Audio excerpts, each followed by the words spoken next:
Welcome to NFL Daily, where maybe Nick Shook has some dead money with the Browns right now. Everyone else does. I'm Gregg Rosenthal, and I'm here in the Chris Wesseling podcast. No, I'm not. I'm at home. I'm just used to saying that. Man, Nick Shook, it's here on a day we don't look forward to. It's what used to be called Black Monday. The artist formerly known as Black Monday, but we can call it that. No one's really paying any attention anymore. And I mentioned the Browns because Andrew Berry is still employed by the Browns despite a ton of contracts for players that weren't good this year and won't even be on the roster next year, but he survives. And so I didn't know if, your contract back with the Browns back in the day, maybe it's still going on. Maybe they're still paying I didn't make enough money with them to even register on some sort of backed pay owed. Trust me.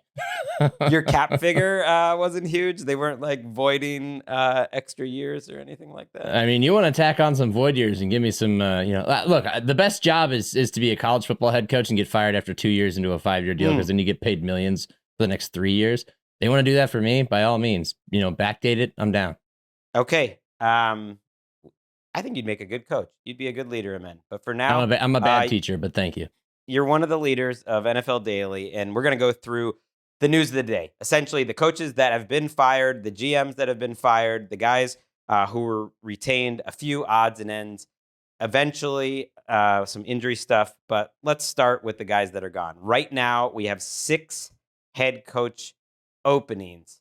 I don't know if I said it on our show, but it looked going into it that like 6.5 was the over under. We could always have a surprise shake loose a little later. I'm going to go in the order of surprise. So let's start with the Cardinals, because Jonathan Gannon being fired does not surprise me. We've been talking about it on the show now for a minute, but the insiders were continuing to hammer this story that he thought he was going to be safe, that he was safe.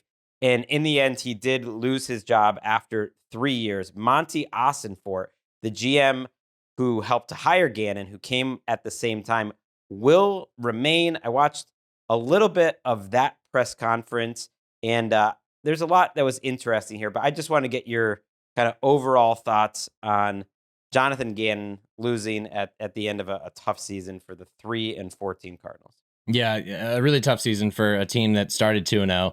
But when you lose 14 of your last 15, right, you're basically doomed. Like there's no matter how close you lose these games, it is a results-based business. That is going to be the defining theme of this entire episode. It is a results-based business. And unfortunately for Jonathan Gannon, his team did not produce the results that mattered most, which was wins. You didn't need to stack a bunch of them. You only needed a handful more to probably save your job, because this team, the defense finally came around, and that's his forte, is defense. They were much better on that side of the ball, but they did not finish until games they weren't. well. Not late in the season. I gotta stop you. You're right.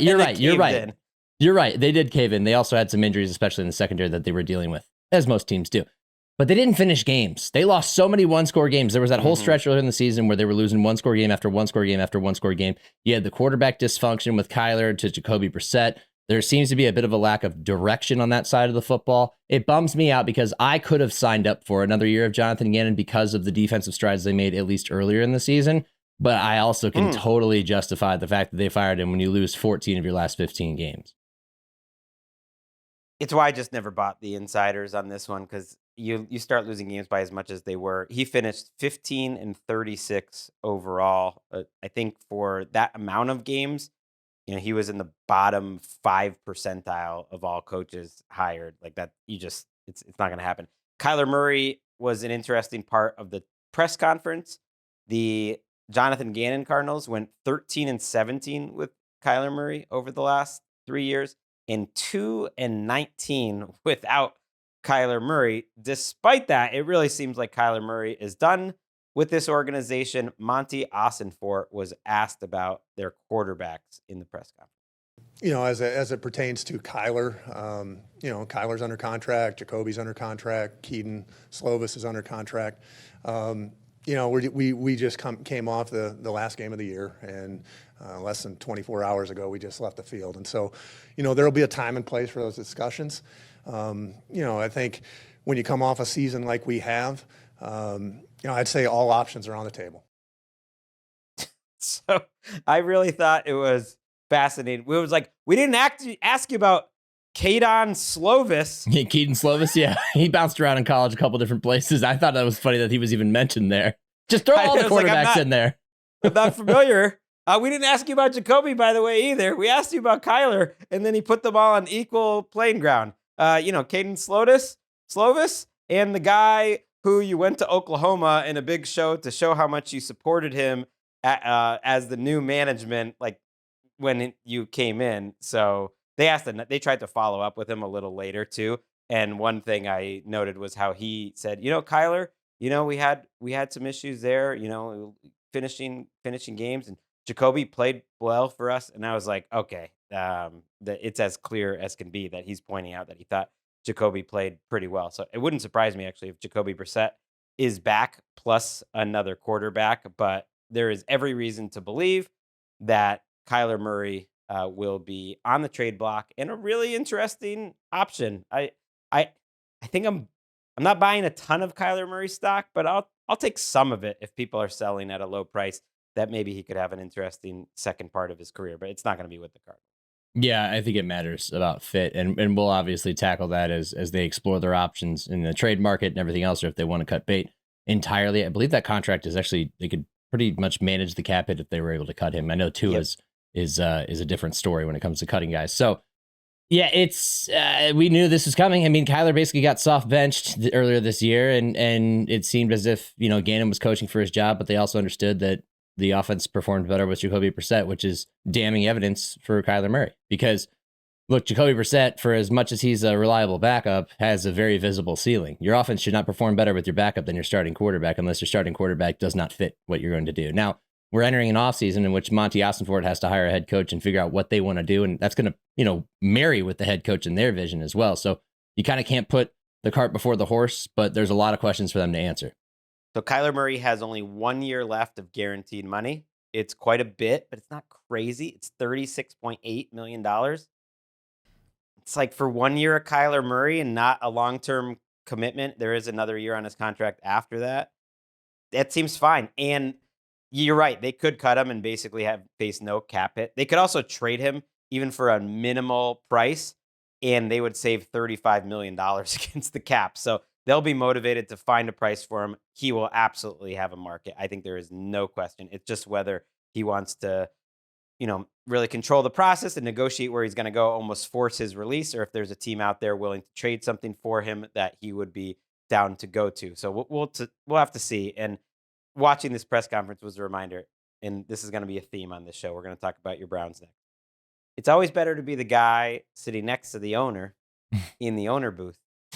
It's to be the guy on the field, because man, Michael Bidwell and Ossenfort just kept defending how good the roster was, that we think it's a really good roster, and the reporters really push back on that. Like, you haven't drafted a Pro Bowler. Are you really happy with Marvin Harrison and Darius Robinson, your recent first round picks? Like, why are you so happy with this roster? And they went through the reason. A lot of young players are playing for them, yada, yada, yada. But it just is a reminder, it's better to be that GM. So let's go to the Browns, actually. We know, and if you're watching or listening to this, I'm sure you know by now, Kevin Stefanski is gone.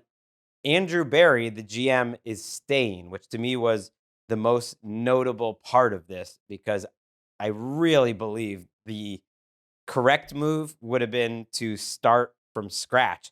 And if for some reason you wanted to split the baby, as they say, like, I'd be keeping Stefanski, not Andrew Berry. As a Browns fan, what were you feeling when you found out this is how they chose to address it? So I have a lot of thoughts on this, because I had friends hitting me up as soon as the Browns game was over yesterday. Where's the fired Stefanski tweet? Like, where's the report? Why isn't it not here yet? And I pushed back against it, because I felt like with this team, Kevin Stefanski, yes, he won Coach of the Year twice. He also was asked by this organization to turn water into wine on multiple occasions. And he did 1 year. 2023, he made the playoffs with 5 different starting quarterbacks. He got a big stroke of luck with Joe Flacco showing up and still being able to sling it. But he also, crafted the offense around him and enabled that to happen.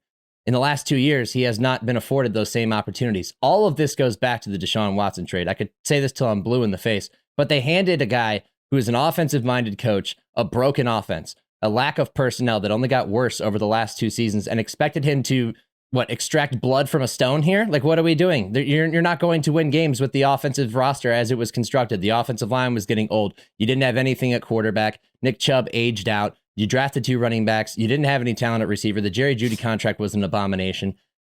None of this has worked except for their tight ends that they had. And yeah, okay, tight ends can be a rookie quarterback's best friend, but you had 2 rookie quarterbacks and Joe Flacco this year. Of course you were going to lose a bunch of games.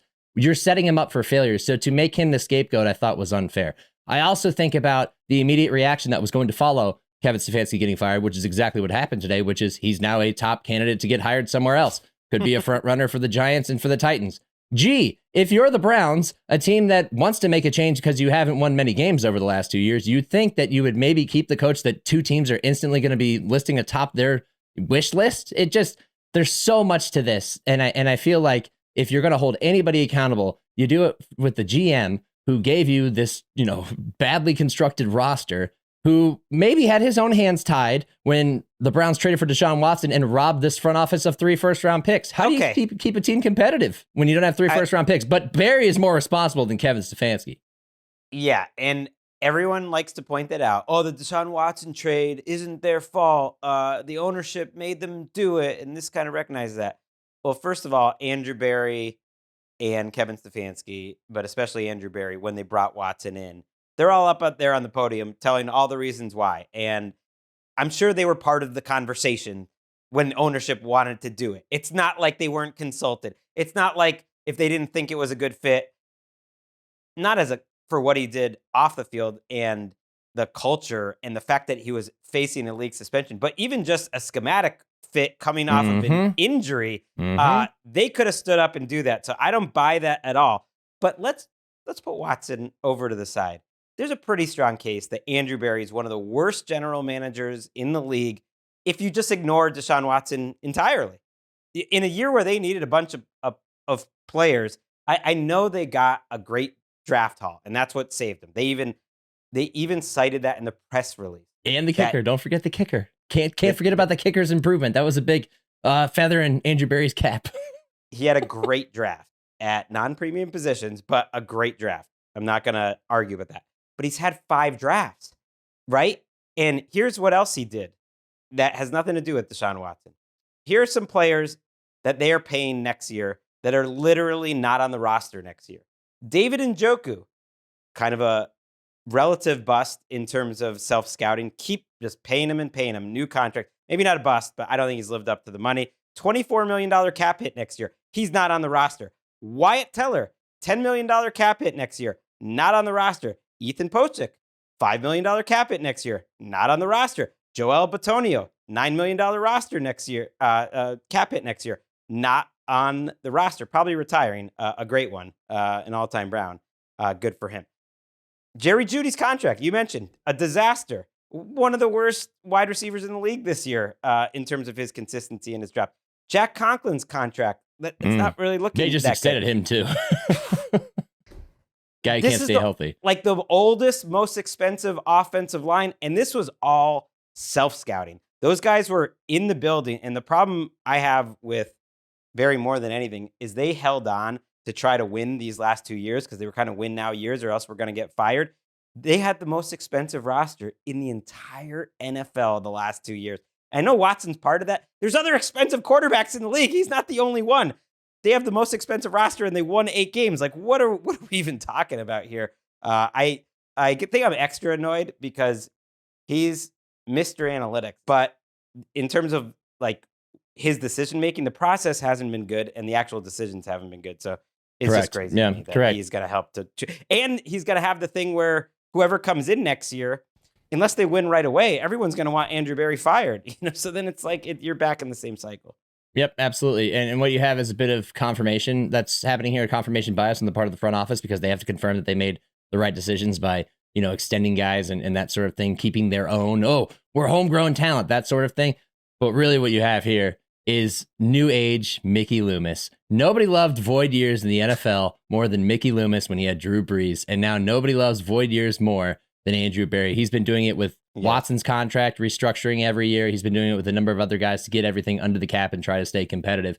And eventually it buries you. And pun unintended with his last name being Barry, different uses of Barry. But Yeah, it's not a good situation. And I got to push back on one more thing too. Not on what you said, but just on this whole decision and the fact that Kevin Stefanski was essentially scapegoated for being put in an unwinnable situation. The discourse that also follows this, well outside of this podcast, that it's somehow related to Shedeur Sanders. Like Shedeur improved. I didn't even know that. Very just marginally, game by game, showed improvement, but very far from being a confirmed future at quarterback, right? If you kind of went throughout the reaction to Stefanski getting fired, not everybody, but a lot of people like to pivot it back toward he didn't develop his quarterbacks. He really robbed Shedeur of his, the mismanagement of Shedeur and the way that they handled quarterbacks this year. That's what cost him his job. That had nothing to do with his job. No. The fact that he got fired was because he didn't win enough games. He was given that room and tried to make the best of it. So let's not pivot that towards Shedeur, even though I know it's going to get you clicks and everything, but that just really drove me nuts because I'm like, we're missing the point here. I didn't even know that was a thing. That's insane. I would say Shedeur, if I'm evaluating his story as a rookie and development and how it relates to Stefanski, I think it was like solid. It's like a C plus. You have a late round guy who started games, who showed some promise, who's a developmental quarterback. Yep. He's not likely to be competing for the starting job next year, unless he was like a big underdog. But if you find a guy that you think might be like a long-term backup or better, and he certainly has a chance to do that, he showed flashes, like that's fine. Well, what hit me yesterday when watching the Cardinals right after watching the Browns, Shedeur could be like Jacoby Brissett plus in his career. And that's totally fine. That's a long career. That would be great. A great outcome. Yeah. Stefanski's winning percentage, by the way, Bill Barnwell pointed this out, was somewhere around 450 in the end, I think. Every other Browns coach combined since the 2.0 started is around 300. And there was only one playoff appearance before Stefanski. He got 2. So ultimately he did well. And yeah, he might get a job. He might even benefit from not taking one of these jobs and having that year off, because I think he should be a head coach that feels comfortable enough to think, I will get another job at some point. And sometimes the year away helps. Pete Carroll last offseason was not one of those guys. He knew. Actually, let's listen to Andrew Berry. We just buried him for a while, and we got this clip that our producer, Chris Babona, worked hard on getting. So let's listen. Coming into this season, we were realistic that, we were a team and a roster in transition. And ultimately, this decision is born from the fact that we've ultimately felt like we did not see enough progress in areas that were controllable, independent of certain game outcomes. I can opine on that for a second. He's not entirely wrong. Operationally, there were problems with this team. There were way too many illegal formations and false starts and that sort of thing. That comes from coaching. But if you understand that you're a roster in transition, then there are other areas that you should accept you're not going to be very good at, which is your final record being the most important one. Well, the main thing for me is, if I'm Kevin Stefanski, it's one thing to be fired by the Browns. I'm sure that wasn't pleasant, but there might be a sense of relief, to be honest, that he couldn't carry it. But I think the moment where he would probably get angry is listening to Andrew Berry talk about him coming short, and Andrew Berry releasing like a 4-paragraph press release. Andrew Berry gets press release statements about firing head coaches. It's just crazy. Pete Carroll mentioned him quickly there, that he only signed a 3-year contract with the Raiders. Even going into this job, it felt like a short-term deal. Even if it went well, it might have been a short-term deal. It turns into 1 year. I don't have that much more to say about Pete Carroll and the Raiders, frankly, looking back. I think what's most interesting, Shook, is looking forward. I noticed that in their press release, Tom Brady's name was mentioned, and that's the first time they've done this, that it's going to be Brady and the current GM, John Spytek, who is making, the decision on the next coach. Albert Breer has mentioned Jesse Minter, who has some Michigan ties, like Tom Brady, so there might be some familiarity there. Brian Flores has been mentioned. I think just from a pure roster perspective, this is the toughest of the 6 jobs. Because there's no quarter. Titans get an advantage because they have a quarterback, and then the other rosters are just better, or they have a quarterback. So just from a roster perspective, I think they have the most to improve upon. And when you look at the picks last year, it was a lot of Carroll picks. So it really feels like they're kind of starting from scratch. Yeah, it's interesting because this portion of the year is an interviewing season, right? Mm-hmm. And typically when you're hiring, you're looking to be convinced on why you should hire that candidate. But for teams like the Raiders, they also have to sell their situation to candidates they want, which is why you often miss out on the biggest guys. It's why Ben Johnson chose the Bears over other opportunities last year. And I think that this is a really tough team to sell to the highest level candidates, because if you look at their roster, like you just said, weaknesses everywhere, held together, patchwork defense. And I think about, all right, who are the players that you could put on a billboard and show to that coach? And you got 3. You got Brock Bowers, Max Crosby, whose future is not guaranteed to be in Vegas, and Ashton Genty, who struggled behind the worst offensive line in the league. That's it. So it's going to be really hard to replace him with somebody.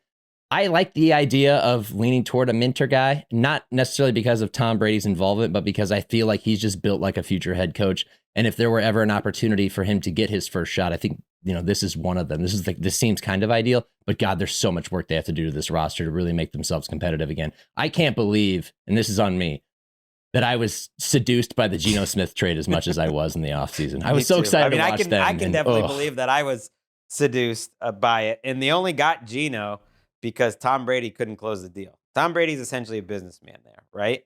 He went there to make it happen. My name and my knowledge of the league is going to make it happen. So he met with Matthew Stafford, and Matthew Stafford said no thanks. And he met with Ben Johnson, and Ben Johnson said no thanks. So let's show us what you got here, Tom Brady. There's not really the hot names like that, but he is absolutely running this organization. Obviously, John Spytek is the more day-to-day guy, but in terms of the biggest decisions, I believe that it's going to be Brady making them. And yeah, Patrick Graham was the defensive coordinator there. He becomes an interesting coaching free agent, but it's going to be tricky. The one thing they have to offer is an owner that is willing to spend in a great facility. Not just the stadium, but like the practice facility. They treat their players well. All that sort of stuff. Actually, the Raiders have come a long way. And that's why Mark Davis deserves a little bit of credit for having like 6 or 7 different coaches on his payroll right now, none of whom work for the Raiders. He just keeps trying before he gets it right. I was like, how many former head coaches is he still paying right now? We got McDaniels, Pierce, Carroll. Just the list goes on from there. It's crazy. Let's take a quick break, and then we'll come back with some of the guys who are staying put and just a few more odds and ends from them.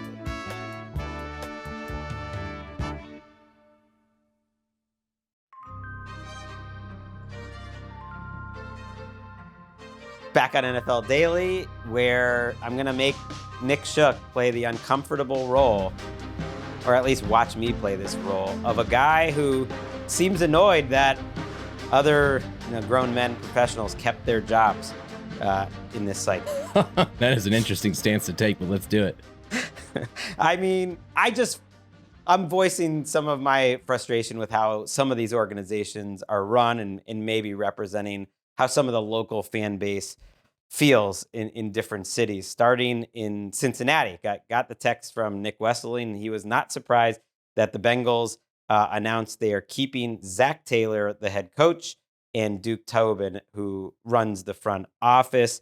If you're watching us on YouTube, appreciate you guys. If you're looking for the recap show on YouTube, it's a collaboration. It's on our site, but you can see the Mike Brown statement where he points out that he knows the season's been frustrating and disappointing, but that they're going to keep Duke Tobin and Zach Taylor, that they are the right leaders to guide them forward. They have proven that they can build and lead teams that compete for championships. He mentions that they were in a Super Bowl and made it to 2 AFC championships. It's no surprise, but it's just very Bengals that we saw. Marvin Lewis stay for 16 years without winning a playoff game.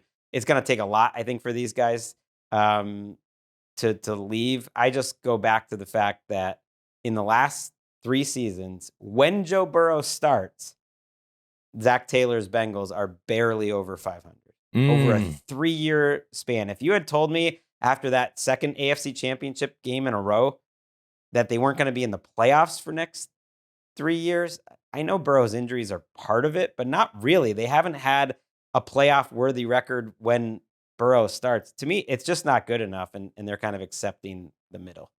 Yeah, the first thing I thought of when they announced this, which wasn't surprising, a little disheartening if you're a Bengals fan, is how many years does a Super Bowl appearance buy you of leeway? And in Cincinnati, it's at least 4, because that's where they're headed at this point after missing the playoffs for 3 straight years. The problem is that in order for this to make sense, you have to, at minimum, win 9 games next year, which is where they finished the previous 2 seasons and missed the playoffs. And you got to be in that range. No, and you got to win. I think that's not good enough. You should be at like win 10 or 11. But they finished with 6 wins this year. And they lose in week 18, which doesn't matter, but they lose in a fashion which, as we covered on yesterday's show, your coach is saying he's out there fighting for their lives. And it just feels like I can't take any of this seriously. You have a franchise quarterback. You dedicated a lot of money to your receivers. Your defense has been a disaster, although it did get better in the second half of this season under a new defensive coordinator. But it's like, do you just believe that another offseason of talent acquisition and everything is going to make this right? Because I have seen enough evidence over the last 3 years that Zach Taylor can get you to mid. And I don't know if he can get you above mid unless everything's working really well for them. And I know Joe Burrow's support of Zach Taylor is really important. Well, yeah, Joe Burrow loves Zach Taylor. He lets him do whatever he wants. He kind of runs the offense. And I'm not even saying that in and of itself is a bad idea, letting Joe Burrow's voice, be the most important. But it's sort of not Zach Taylor's offense. I don't know what the theme of their offseason will be this year. Last year was all about, we got to start the season fast. They did. We'll see. It didn't matter. It's keeping Burrow healthy. There's a chance that Al Golden loses his job. I would be surprised, but their defense really struggled. There were some schematic questions of how they were playing, but more of the same in Cincinnati. The same is true for the Colts. And we mentioned that on Sunday night's show. We didn't go at length about them keeping Chris Ballard. It's going to be the GM's 10th season.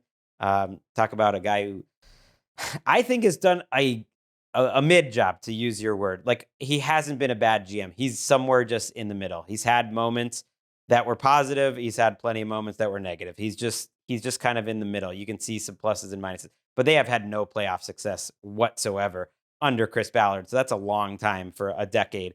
But he's going to be the GM. Shane Steichen's going to be the head coach. Let's listen to Carly Gordon Irsay in her first press conference after a season as the main owner of the Indianapolis Colts. She shares ownership with her 2 sisters, but she is the front-facing, in the building, making decisions on a very daily basis owner of the Colts, and she explained the decision on Monday. To our fans, my sisters and I want to extend our heartfelt gratitude for your loyalty and support, as always, but particularly this season. You're right to be frustrated with how the latter part of our season went. I'm pissed. We are all pissed. I don't know, because she was looking up at that point. I was like, did she write "I'm pissed" into the written statement? I think so. Maybe not, or maybe she freestyled there. She did say she was pissed later. I did watch this because I was curious. Not a lot of owners go up right after the season. She answered tough questions, and she was very careful of what she would say, and was kind of asking follow-ups of the reporters to make them clarify. I liked it all. It made sense. I don't think there was a lot of breaking news from it beyond her just saying that the urgency is even higher this year than it was last year. And the urgency was high because people wanted her to say it was a playoffs or bust. But she basically says, we have to finish the season this time. And a reporter noted that it's the last year of Chris Ballard's contract, and would he get an extension? She said, well, we haven't talked about that yet. So I think she made it very clear that she thought it was a better path to maintain continuity and give this regime one more year together. And she really wouldn't answer the question directly, but I got the sense that she looked at them as like a package deal, that if they're going to start over, they'll really start over. And ultimately, I agree with her, because I think Steichen is worth keeping, and Ballard isn't so offensive to me that you have to get rid of him this year. I think going one more year and seeing if they make the playoffs and are a contender is worth a shot. Okay, so first off, this is the first time in my life, and she's older than me, but not that much older than me, in which I felt connected to an owner. like generationally. Her just saying, I'm pissed, we're all pissed. I was like, yes, you're speaking my language, and you should be. The other part of this is I totally agree with what you're saying. They are a package deal. They should be together. But I, going into this season, could not believe that Ballard was still employed, just because I felt like he was real close to getting fired each of the last 2 previous seasons. Now, you look at those results from the Colts until they lost Daniel Jones, or maybe the 2 games before they lost Daniel Jones, and everything, went off the rails. And you can use that as evidence to justify keeping Ballard. I mean, he put together a pretty good team. At one point, we were talking them the most dynamic and perhaps complete offense early in this season. Now, a lot of that had to do with the acquisition of Daniel Jones. It also is them conveniently making people forget that they spent the 4th overall pick on Anthony Richardson because they had Daniel Jones. And they arrive at this crossroads in the offseason because they know they won't be able to have Jones available because of the injury that he suffered. And it makes you think, okay, if you're going to prove that you're worthy of this job, you have to nail whatever you're going to do at quarterback next, because that's going to determine whether you're competitive next year. And if you don't nail it, you're not going to have to point to any reason, because the win-loss record is going to take care of the job for itself. So I'm on board with this. I felt like Steichen did a really good job. Was that almost 3 years ago at this point? I'm losing track of time, in which Gardner Minshew kept the ship afloat, and they were competitive throughout the season after losing their starting quarterback early in the year, Anthony Richardson. And I think that he earned the goodwill that he's gotten to this point. Ballard saved their partnership with his performance constructing this roster this year. So they each get 1 more year. And I hope it works out for them, because watching the Colts be a competitive and really explosive team was fun until they weren't an explosive team anymore. And then it was just kind of depressing. So hopefully they get back on track. Yeah, she kept hitting the point that, she thought she saw improvement, that they had specific things they wanted Chris Ballard to work on. And a lot of it, bore fruit this year. And this part she wasn't specific about, but they have a really good offensive line where they've actually replenished it with younger players. Mm-hmm. They have a better defense because of their coordinator. Lou Anarumo is getting a head coaching interview in Tennessee. We're back, baby. It's 2022 all over again. There's some promise there. Although one of his big signings, and this is obviously not anyone's fault in the organization, Charvarius Ward, said on Monday that he's considering retirement because of repeated concussions. So you wish all the best for him, but that's something to keep an eye on.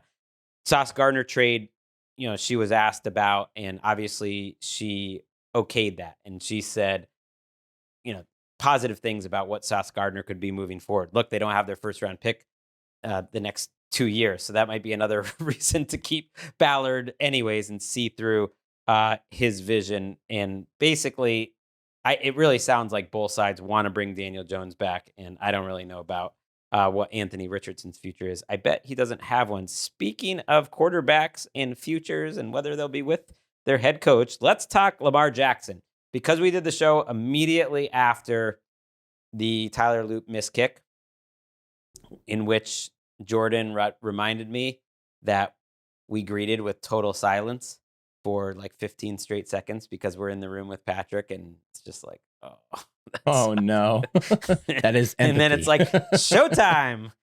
Great job by Patrick. And then he's back on the air doing Black Monday coverage on NFL Network, 8-10 hours later in a suit. So what a pro our guy Patrick is. We didn't have any Lamar Jackson sound or any sound after the game. I just thought this question to him about John Harbaugh was interesting. Take a listen. Well, do you want to see John remain the coach next year? That's you asking me about next year, Jameson. Like, I'm so caught up in what just happened tonight. I can't focus on that right now. I just told you. Like, he asked me, "Are you stunned?" I'm stunned right now. I'm still trying to process what's going on. Like, I know we lost, but what the that's all. So they asked him about John Harbaugh. That was Jameson Hemsley of ESPN. And I think Lamar answered it in a perfect way. He was very emotional and upset about the loss. But he also had a chance to stand on the table for a coach that he's been with a long time, and he didn't. So I don't think it's crazy for an adult to read into that a little bit. Interesting. I don't think people consider this when they give a non-answer, that you have the opportunity to defend somebody and you don't, and that resonates. Like, that sends a message. I mean, I understand in that moment why he was emotional. Non-answer is an answer. That's why you sometimes ask the questions, Yeah, you're absolutely right. He played his tail off, but you're right. Because if he was fully on board, he would have been like, look, he guided us here. He got us through this fire. And yeah, we came up short, but we love him. And he didn't. So, yeah, good point. So Baltimore, we don't know what's going to happen. There's been some reporting that coordinator, there could be changes. I think the Harbaugh status is up in the air until totally confirmed otherwise. Clearly, the odds are that he is going to stay. But they said on the pregame shows, Ian Rappaport on the NFL Network said that they were going to have a conversation after the season. And they haven't had that conversation yet, or they're having it right now. And so we'll see. So in the safe for now category, Baltimore, Tampa looks just safe. It's not like they released a statement, but Todd Bowles did a press conference on Monday, business as usual. Now, some teams have let their coaches do press conferences on Monday and made a change. The Bucs pretty famously made a firing, I think, 2 weeks after the season when John Gruden got fired. So you never know. But he did his press conference. All the reporting around the Jets say that Aaron Glenn is going to be safe. And Miami still employs Mike McDaniel. They will not be employing Tua Tagovailoa, I don't think, for very long. Tua was asked by 3 local reporters, including one from the Miami Herald, on Monday about whether he would want a fresh start next season. And he said a fresh start would be dope. So one more for Tua, the most honest man in front of a microphone, sometimes to his detriment for the 2025 season. Although this one, I'm fine with him just being real with it. Yeah, he tagged that with I would be good with it, which just tells me, get me out of here. And I think that's why Mike McDaniel is still employed. I think we know who the Dolphins have chosen in this apparent rift, and it's the coach, not the quarterback. Interesting to see what kind of market develops for him. Tougher to move that contract. Post June 1st trade is a little bit easier. Cutting is almost not really doable unless you want to eat the cap hit like the Broncos did with Russell Wilson. And also, where do you go from there? I mean, Quinn Ewers is not the future. He had a nice game and a half, kind of. He also had an ugly game. But that's where the Dolphins are right now. Honestly, Greg, this is crazy, but we talked about Kyler earlier. I could see a world in which the Dolphins somehow acquire Kyler Murray and pair him with Mike McDaniel, and it would be weird. And I'm signing up for it because I like weird stuff in football. Why not? Yeah, I could see that. You could see Malik Willis.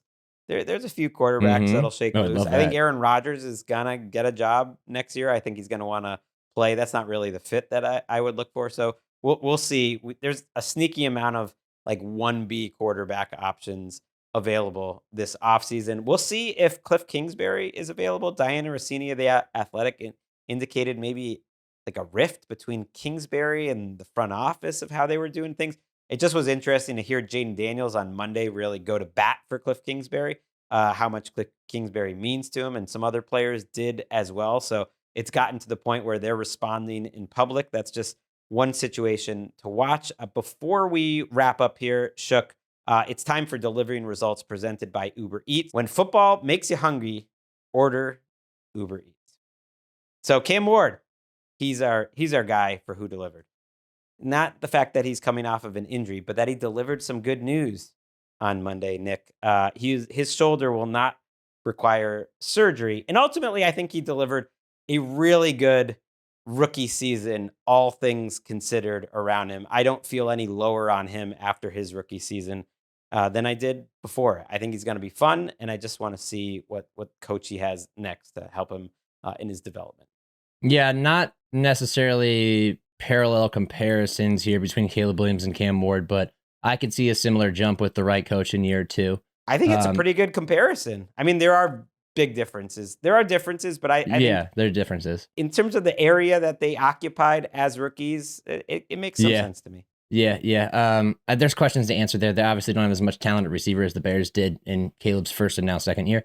But I like what they developed with Chimere DK and Io Manor, and like this group they became a fun team to watch, even though they weren't very good down the stretch. They weren't this dreadful operation that you dreaded watching every week. They were fun, and a lot of it had to do with Cam Ward. So I think they probably should feel pretty good about what they got out of their first overall pick and continue to trust the process. But they got to nail the coach. They got to nail the coaching hire, and that's the biggest thing on the checklist for them right now to make sure that Cam's development continues. But it's good that he is, taking on a leadership role within this franchise already, because he already said weeks ago that he wanted to be involved in the hiring process. So that should make it potentially a little bit easier to find the right fit for him. And he will still have to rehab and get that shoulder healthy. But the fact that it won't require surgery means I think it'll be more like weeks into like a couple months instead of an entire off season in terms of his recovery. Hopefully that goes well and he doesn't eventually need the surgery. That was Delivering Results, presented by Uber Eats. When football makes you hungry, get game day deals on Uber Eats, the official on-demand delivery partner of the NFL. Order now. Speaking of the Titans, just a few quick interview updates on their list, according to various reports. Lou Anarumo, the Colts defensive coordinator, the Broncos defensive coordinator, Vance Joseph, both Chiefs coordinators, Matt Nagy, who's a coaching free agent, his contract is up, and defensive coordinator Steve Spagnuolo. An item that occurred in the last handful of days that we haven't mentioned on the show is that the Titans elevated their GM, Mike Borgonzi, within the organization and essentially demoted this other guy, Chad Brinker, which we have talked about on the show a few times. It was a little nebulous what he did, sort of like president, football operations.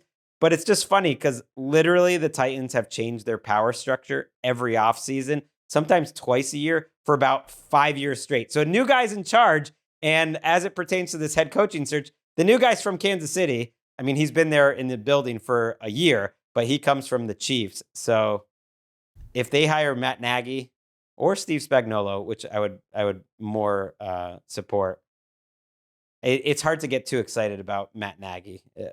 It's hard. I mean, I don't know, man. I feel like Spags is like a great coordinator, hasn't been a head coach in a long time. But both are retreads, right? So it's like, how excited can you get about a retread? Am I just jaded? Some retreads work. Our buddy Ollie Connolly, he thinks retreads are a little underrated. And historically, retreads sometimes do work, but you got to pick the right one. Like Spagnuolo seems like he'd have a chance. He knows a lot of people in the league. He's still a good, scheme coach, which I love. I love a coach that can give you a schematic advantage. I've listened to Chris Long's podcast, who played under him in St. Louis. No one was winning that situation, and they all played well for him, and they liked him. That was one of the worst run organizations you could possibly have, and so I don't know. I'd be open to Steve Spagnuolo. Give Spags. Belichick was a retread. Pete Carroll was technically a retread with the stint in college. I mean, we've had a number of successful retreads. You're right. And in a coaching market like this, in which there is no ascending young coordinator that is a slam dunk, like a Ben Johnson, for example, or even a Liam Cohen, who exceeded my expectations. Maybe the retread is the perfect time for one. We'll see. 6 openings now in terms of the head coaching. In terms of the GM, I think there's only 2. Is that right? Because the Giants are keeping Joe Schoen. They officially announced that.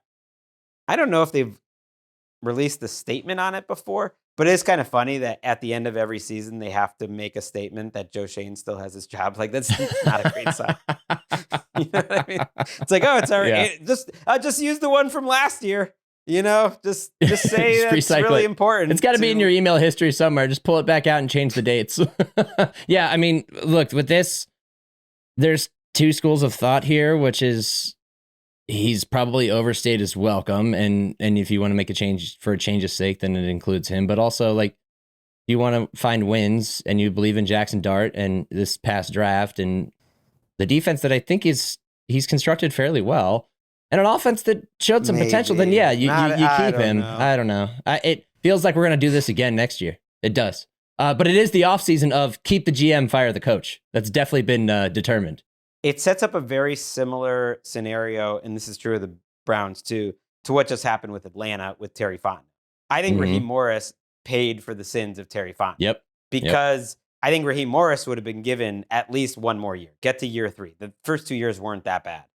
But because the GM was on his 5th year and had a terrible record, then basically the coach gets thrown out with him. So whoever this next Giants coach is going to be on a short leash, or Shane will be on a short leash. He's 22, 45, and 1, Shane, since taking over. That's pretty bad. And that includes the first year where he inherited most of the best players from Dave Gettleman. In the last 3 years, he's 13 and 38. I mean, you're entering year 5 and you're coming off 2 seasons like the ones they had. Those types of guys don't usually get to keep having chances, but they do have a good nucleus. I do think this is kind of the sneaky best job if it wasn't for Joe Shane, because I do like Abdul Carter and Jackson Dart and Andrew Thomas and Malik Neighbors. There are players here. Brian Burns. This is where I would like to see Kevin Stefanski land a head coaching job. I think it makes the most sense. I would love to see what he could do with Jackson Dart. I think there are elements of Baker Mayfield to Jackson Dart that worked for Stefanski in Cleveland that could work in New York. And he has plenty of head coaching experience, so he's probably been seasoned enough to be able to deal with the pressure that comes with coaching in New York, because he's already robotic. So he's not going to feed into the drama that is pervasive within New York football franchises. So I think that would be the best fit. But how does he work with Joe Shane? We'll see. And Shane really emphasized in his press conference today, leadership. We need leadership more than anything. And I was like, I don't know. Is he talking about Stefanski? Is he talking about Harbaugh? If Harbaugh ever shook loose, I think they would love a coach like that, or a Mike Tomlin, but I don't think. Is leadership like code for experience? Like I think guys that have won somewhere else. Yeah, I think so. That was how I took it. And man, no media group hates a GM more than the Giants media group hates Joe Shane. Man, the questions for him were brutal. They're like, "Why are you so bad at your job?" That wasn't really the question, but essentially the subtext of every single question. Final items, and we'll say goodbye. The Rams expect Quentin Lake and Devontae Adams back this week. Good news for them. The 49ers are going to be without Tatum Bethune, their linebacker, for the rest of the postseason. That's a big loss for them at a banged-up position. They're not sure about their other usual starter, D. Winters, either, so they're banged up right now. And the Dolphins GM interviews, thought I'd just throw some of the names out there. The Eagles assistant, Alec Hallaby, who we're a fan of here. Rams assistant GM John McKay, I think, is going to be an interesting name to track. Another McKay out there, Rich McKay, who's long been in charge of the Falcons in some form or another, and actually got moved to a different part of the Arthur Blank empire. He wasn't fired, but he kind of was moved off the Falcons. That was part of the changes in Atlanta. He was one of them. But the overarching takeaway from these interviews was just that 3 of the 6 were from San Francisco, where they worked with Mike McDaniel. So I don't know if you want to connect the dots. I think you're properly reading the tea leaves, Greg. I believe we have a course that the Dolphins are going to follow in the coming weeks and months.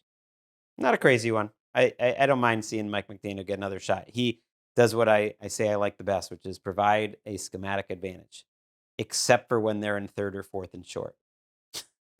In which, according to, I think it was Chase Kaufman, I hope I'm getting the right account, had some numbers on Blue Sky that they are the worst team in the NFL on 3rd and short and 4th and short situations since McDaniel got there. It is really noticeable when you watch them week after week. But when you're a team that plays a lot of perimeter-based offense, that can be an issue, short yardage. Yeah, Tyreek Hill had some ideas for that. He was like, stop running Achane. Yeah, Achane's not the problem, Tyreek. All right, we have a lot to go through in the offseason. We're just getting started. If there's any other coaching firings or news, we will hit that on Tuesday. Chris, let's hit the music. Are we going to keep this under 50 minutes? I said we'd be around 40. We did okay. We're going to be back on Tuesday. Colleen Wolfe and Jordan Rodriguez and I finally reading those holiday cards that you guys sent us. We're also going to pick our award winners and any other extra news that happens. Look for us in the feed. See you then.